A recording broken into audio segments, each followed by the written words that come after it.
Hi, I'm Corbin Bernier, I'm Taylor Reid. and this is our video on the AI dilemma. The key terms used in this presentation are as follows: OpenAI, ChatGPT, Pestle, Dilemma, Ethic, Public, and just AI. Thank you for tuning in. Thank you. OpenAI is using ChatGPT as a megamind of sorts, enticing users that it can do almost anything. From creating, brainstorming, learning, answering questions, and even creating original art based off of just a few prompts, etc. Stakeholders for ChatGPT would include, but are not limited to, people who use AI for learning, getting inspiration, or even could come down to something such as replacing their own thoughts and words. It can be easily used for an aid or for help, or maybe just a second loose opinion, but maybe we're trusting it too much. The following are the 6 letters of Pestle, explaining a little bit on each about how AI lives in each of them. So for political, I have eventually could pass as a person, affecting votes, bias, and even possible statements. Economically, from small businesses to larger bank institutions, AI can be used to generate numbers and equations on the fly. For a societal point of view, using AI to mimic your voice, put realistic filters on your face, and maybe even like some light and inspiration for artwork. Technological, so smart speakers, smart watches, any kind of smart home, websites, like I said in the previous one, Snapchat, camera apps, voice changers, etc. Environmental, it's openly accessible to the public via public connections, domains online, its environment is strictly online. And legal, it can be used to scan documents, search keywords, review cases, and locate potential evidence, etc.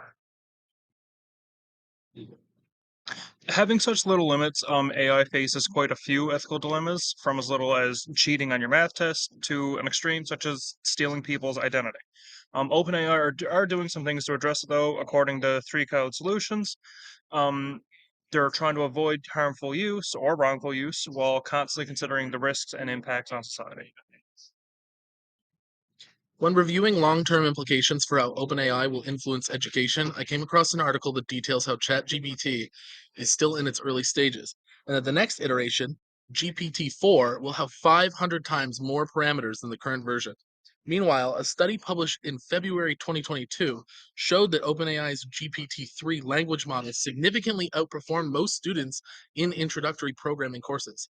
This is greatly concerning because the current iteration of the AI model is already performing so well against humans in a learning environment.